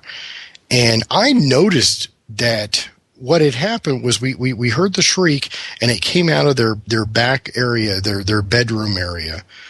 And I noticed that I was walking towards it, and I happened to turn to my side to say something to one of my friends, and I noticed that they weren't there. A few of the people would step back in the other side of the room, and 2 of the people even left the house. Basically, they're out on the front porch, going, "It's okay," And I'm like, "Really, guys?" Kind of response, and you're walking towards it, and everyone else has evacuated the house. Yeah. So I sat there and I looked at my friends, and I just gave her that look like, for real, and she just looked at me and was like, okay, I'm coming, but you go first. I got your back. So we walked toward the door, which is at the end of this hallway.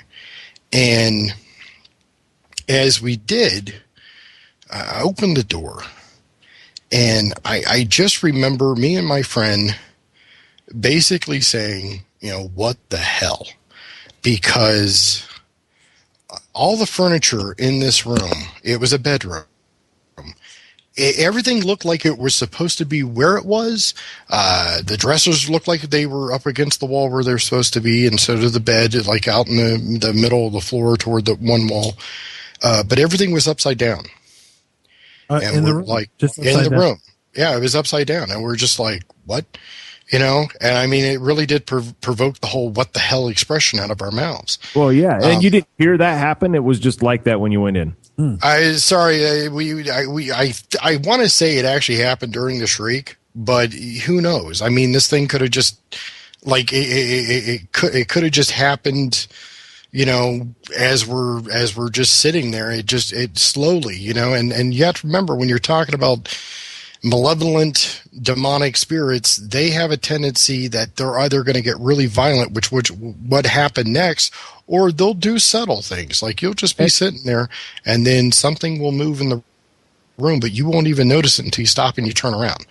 But you had been in that room and you had seen that the previous, right? And all the furniture was...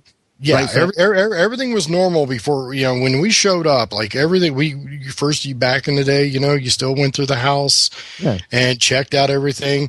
If there's an attic, you still stick your head up there with the lantern and shine it around, and just, if you can, take Polaroids, because this way you've got an instant record, of things. And what happened was, as we looked at this upside, sorry? Yeah. Oh no, I'm going back to your story because I'm like, come on. Okay, sorry. Upside down. As we were looking at the upside down stuff, all of a sudden, every piece of furniture just erupted and started shaking around the room, kind of like bumper cars. Like if you ever been to a carnival and saw bumper cars, they were just bouncing off of each other and all that. And I won't lie, at that moment, I started backing down back out of the hall. My friend did as well. We got back to the main room and the noises stopped. And then we heard this hum. Now, I heard the hum and 3 other people in the group heard the hum. But not everybody hears this hum. It's like a very low rumble. And I won't lie, there's a certain set of movies that are out in Hollywood. I'm not really a big fan of them, but I do admire that when the demon, quote unquote, appears, they use this little bass rumble, if you will, because I've actually encountered that in a lot of cases where that's actually been my dead giveaway on some paranormal cases when I get called in, because I say, I kind of hear that hum and I'm like, I know that this is not a ghost. This is something worse. What would you compare it to in the natural, the most of us that would hear? What would you compare it to? Is there anything? If you just take a couple of 15-inch bass subwoofers, aim them at the ground, and just have a very low note rumbling. That is the best way of, and it doesn't just trigger on it. Like it slowly comes in and starts rumbling, and then that sounds like every gangster car that drives by me. Are they all demons that are in those cars that are rumbling their basses? Maybe not. Well, if they're going out selling drugs, I'd say they are. There's some possession in there, I'm sure. Yeah, They definitely ain't good. No. But I sit there and, like I said, I do give a little bit of credit to certain, because it's not just that set of films. There's actually been a few others that they apparently they've heard enough cases and they do it. And actually in the old Exorcist, if you pay attention, you can start to hear a little bit of it as well. So it's got to be someone who's researched demonology on that. The trick is that as this is going on, I just remember we're all standing there and we could see everything, still flying around the room. The door was open and then it stopped. And right when it stopped, the closet door, which is actually like, I hate this. How do I describe this? If you're looking down the hallway and able to look directly in a room, there is a closet from the right, which apparently had sliding doors or some sort of, not really sliding doors. It's those one doors when you open them, they fold. Oh, yeah. If you know what I'm talking about. That had happened. And it came out. And when I say it, I at the time, that's all I really truly could describe it. It just came straight out. It looked at the time like a bald, scrawny old man. No scruff on a face. Just it looked like the skin had been beaten and torn, and it stopped, to where we could see it, and it turned its way at us. And one of the worst things that still hits me to this day is just these two red glowing eyes. And to this day, that's something I still cannot. I mean, don't get me wrong. I go into a situation. I talk a lot of smack to these damn things.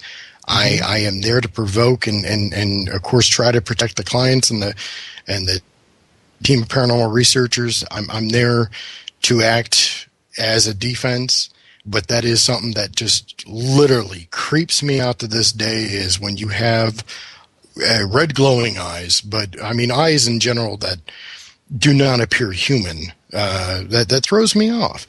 And this just sounds like a show with J.C. Johnson. It sounds like my Facebook picture. That's what it sounds like. Hey, I just want to remind everybody if they want to call in for questions. The phone number is 888-919-2355. And we can also take your questions in the chat room here. Yeah, if you've had any kind of experience with demons or any kind of demonic possession or any of those kinds of things you'd like to share with us, we would love to hear your and here's your a thoughts. question right now. Speaking of which, that is an awesome question. Why are demons more active and more visible than other spirits or angels? Right now, as far as angels, I actually believe that there is an equal amount. But then again, of course, I specialize in demons. The biggest thing about it is that right now, I and a lot of other demonologists have been encountering this. We have been on an incline. We have been approaching a bigger picture. Some believe it is 2012 related. I've had certain experiences recently that can suggest it very much so. And me and a few others were working on a plan to, if certain theories are right and certain people are reading certain prophecies correctly, I'm still not 100% sure on it. But yeah, we're going to face a time before December 21st, 2012. And we've got a few plans. One plan is hopefully going to be initiated soon. And I right now, that's the best I can say. It does actually involve closing portals. I jokingly tell people this. They always refer back to Buffy whenever I talk about these portals, Buffy the Vampire Slayer, because they hear the term hell portal and they automatically say, "Oh, like a hell mouth." And I'm like, oh, "Okay, fine, I give it up. It is. It's very much like a hell mouth." There are approximately 17 portals on this planet. And each one of these portals, if you will, and two are actually up in the sky. They're actually elated to be 5 miles in the sky. God, that's the one I'd come through. Yeah. Well, and ironically, if you want to get back into the whole UFO thing, one of these happens to be about 25 miles due east of Fort Lauderdale. So that would put it actually in the Bermuda Triangle. at the White House, is it? Jamie, keep your eye out there in Florida. Yes. Yeah. keep a lookout for us. And so you're of the opinion also that some of these UFOs could also be demons. Well, actually, I'm of the opinion that there is a known hell portal. 25, well, about 24 actually, but it's I can't give you the exact codes. I don't have it right now. Sure. But about 25 miles away, due east of Fort Lauderdale, there is a portal there. Okay, whether or not that is UFO related, I cannot 100% tell you yes or no. Okay. It's a great debate, and if someone else wants to believe that, I'll be damned if I'm going to sit there and tell them no. I have not seen any evidence to push it one way or the other. Earlier you talked about how this whole demonology and everything got started with people having these evil thoughts and negativity, and they've created these monsters, these demons. Nowadays, it's in our common language to talk about demons. Have you seen that movie and Exorcist and whatnot? So are we adding to the problem? Is this kind of like global warming, only in the demon field? Well, I guess it would be considered global warming, obviously, in the spiritual field. I mean, let's face facts. We crap on our fellow man. And all that does is beget. I saw a hotel. I don't believe that. yeah, that's pretty evident. But it's true. It's true. We treat each other horribly. We pick a fight whenever possible. And I'm not saying just the average guy walking down the street, but there have been cases of that. Some actually like to believe that demons are behind that. And I do know of some demons that would very much thrive on activity like that. There are demons, and there are known demons that have their own set characteristics, and then there are demons that have they're part of a tribe or a demonic race, if you will. It's more tribal than anything. You've got succubus, which of course is the female version of a rapist, if you will. You've got an incubus, which is the male version. And another thing I would like to point this out, because there are a lot, I've actually seen advertisements for this, for women and men to obtain an incubus or obtain a succubus.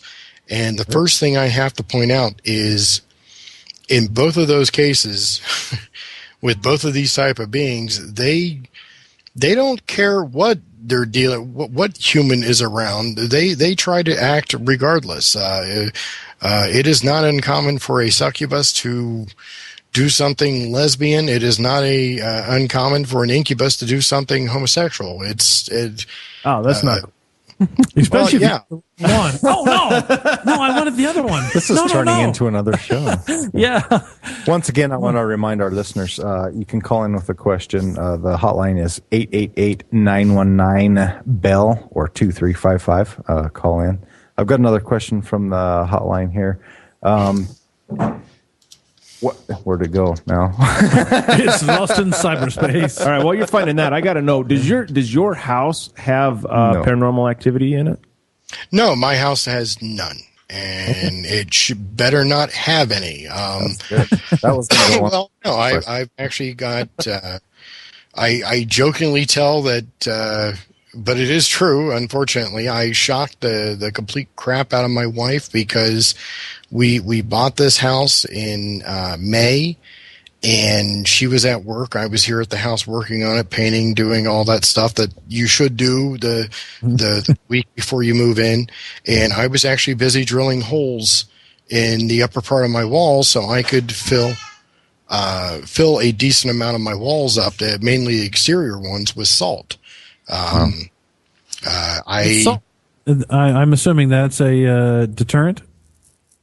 It is a deterrent. It's a deterrent actually to a lot of ghosts, spirits of any type. One thing I don't think a lot of people even think of is, if you have a ghost and you use the bathroom, remember, you're being watched. Now, I guarantee right now, I said that, and there's got to be at least 10% of your listeners right now have sat there and said, what? You know, that's something a lot of people don't think about. Hey, I grew up believing that Jesus was watching me all the time, so that's no surprise to me. I thought he was watching me 24 hours a day. So if there's a couple of ghosts hanging around, I'm not shocked. So what you're saying is that you had you had a lot of aggression when you were young. I'm an exhibitionist now. That's what that's. I walk around naked in my house, but that's another.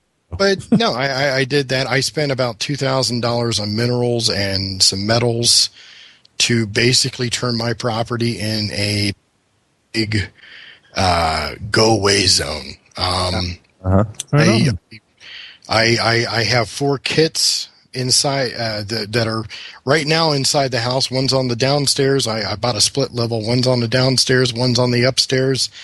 And then I have one in each of the cars. And do you carry something on you personally? Do you have some kind of talismans or whatnot? I have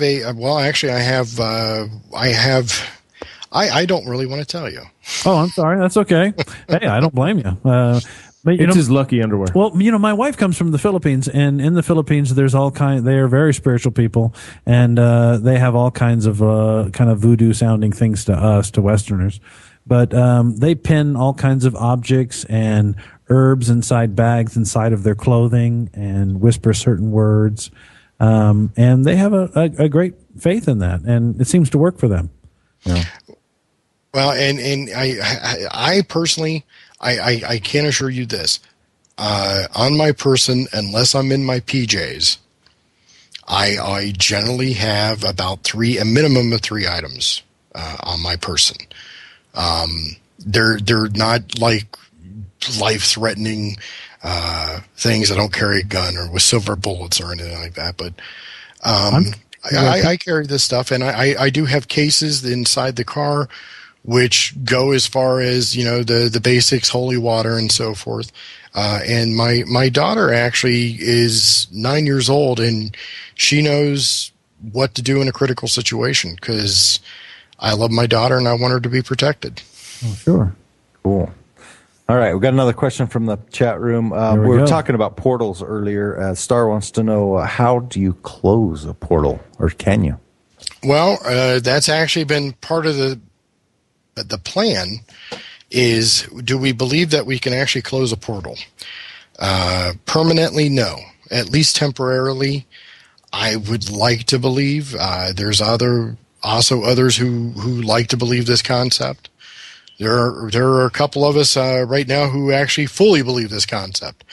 Proof is in the pudding, obviously, and we are getting ready to start an experiment to see whether or not, if you've ever heard of what's called the national consciousness, the concept of prayer, if you will, and mind thought, whether or not one of these portals can actually be closed. If we could make an announcement at a given time to focus on a spot and to just pray.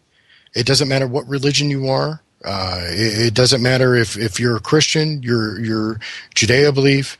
If you are Muslim, you pray. If you're a witch, you cast that spell. If you're just a spiritual person, you meditate and focus. Pick your religion. There's got to be a way it translates. And to concentrate on it, though.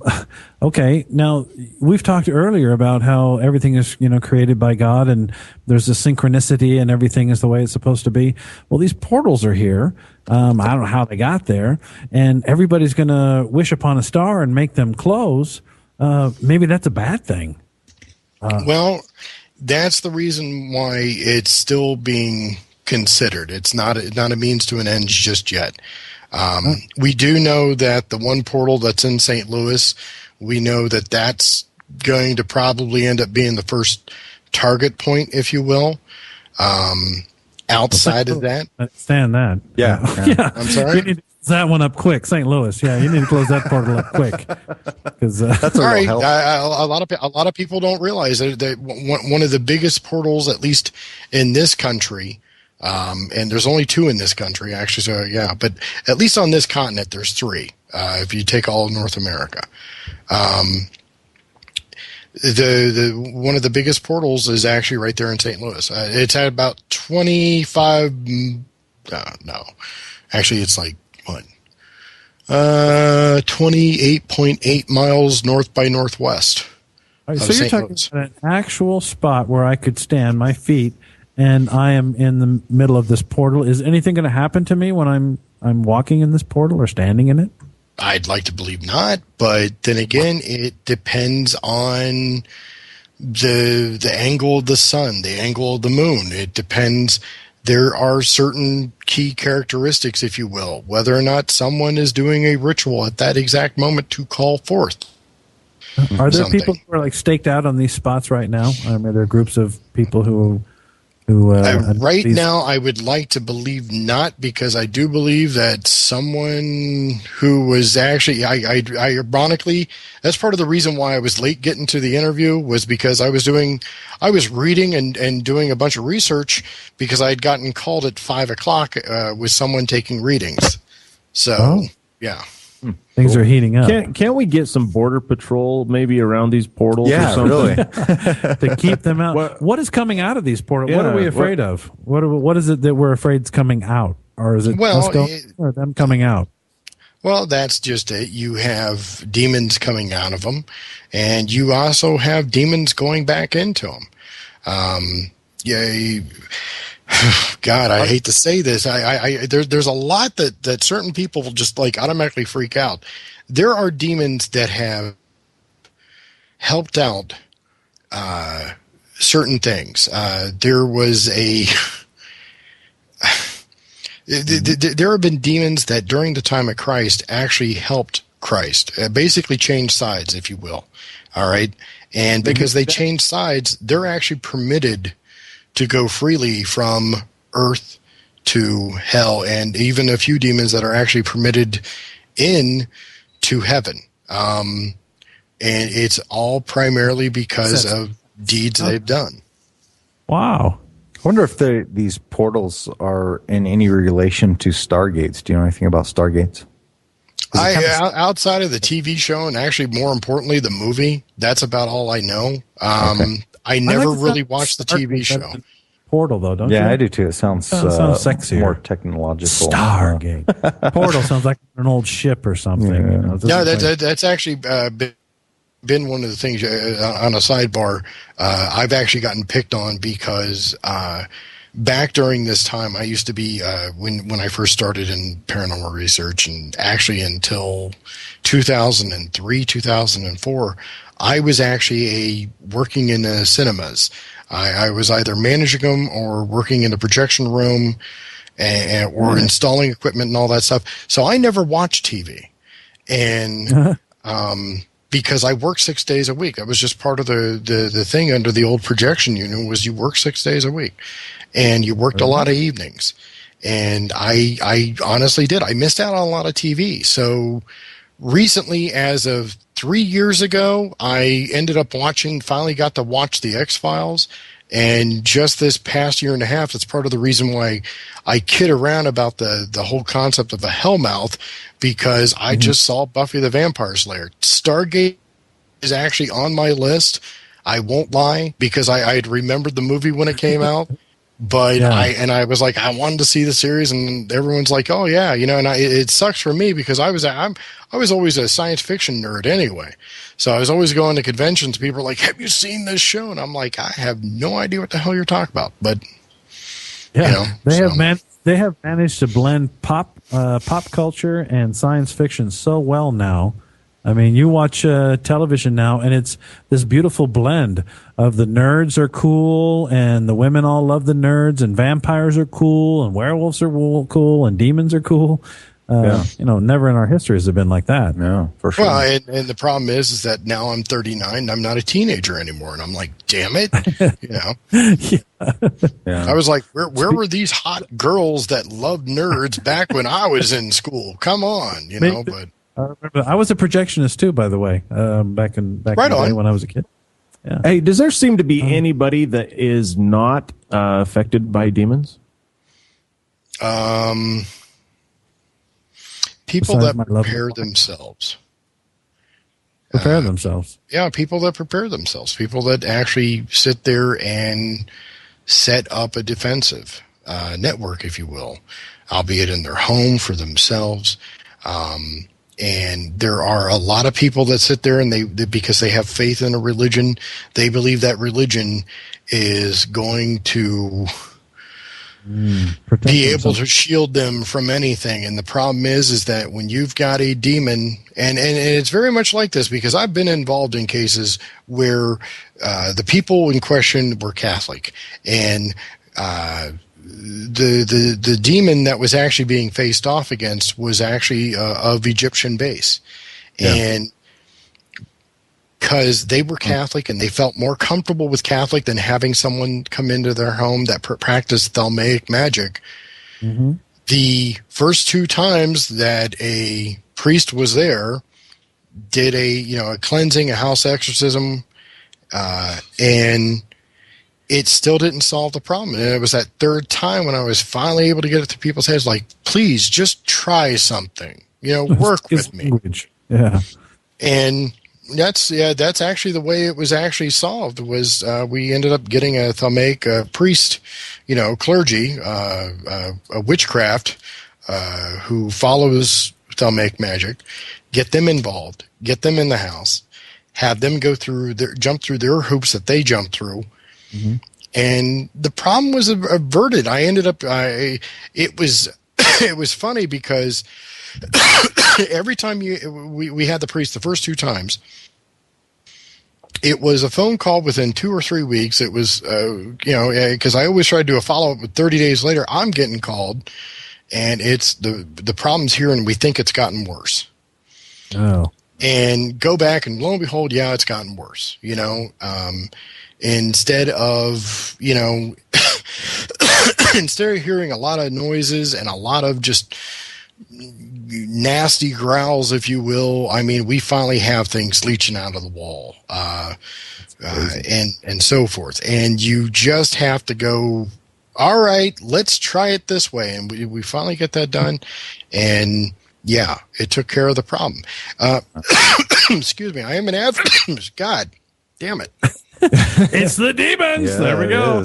Hey, Kurt, we've short on time here, and I want you to plug your book and whatever you're doing there. So, Demonology 101, right? Demonology 101 is the book. You can get it at demon101.com. Read my blog, and I will actually be putting something on the blog very soon about conspiracies. But also this weekend, if you're around Columbus, Ohio, Decompression, DECON, it is a convention. It's an adult relaxicon. However, though, I will be there all weekend, but Saturday I'm going to be doing a seminar panel, if you will, on demonology. Right on. And you can get through their information through decompression.org. We got to have you back, of course, because the Demonology 101, I don't think we got through the first 2 chapters. 2 seconds. yeah. I feel like I got a preview to Demonology School. And I have a little taste. I want more. That's actually the way I had that set up. There is a 201 getting ready to be released and hopefully divulge more information. Good luck with that. Baby steps.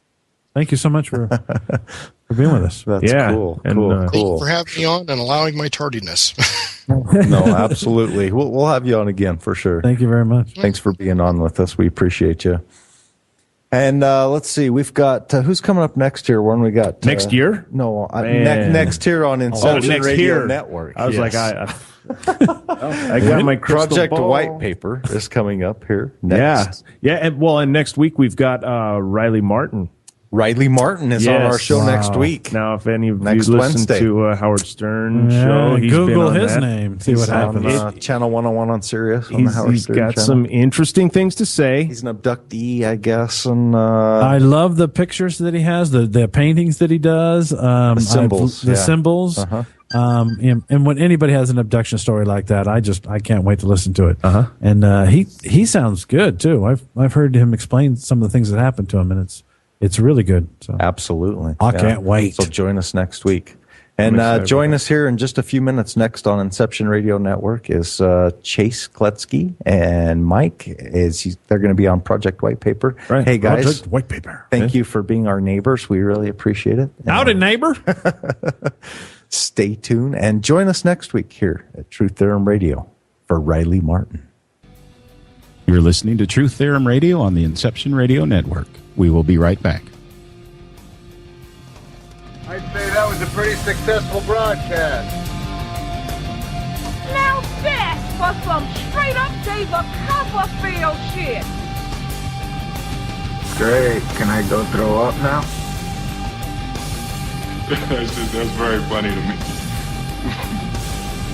Y'all ain't laughing though. I am just a figment of your imagination.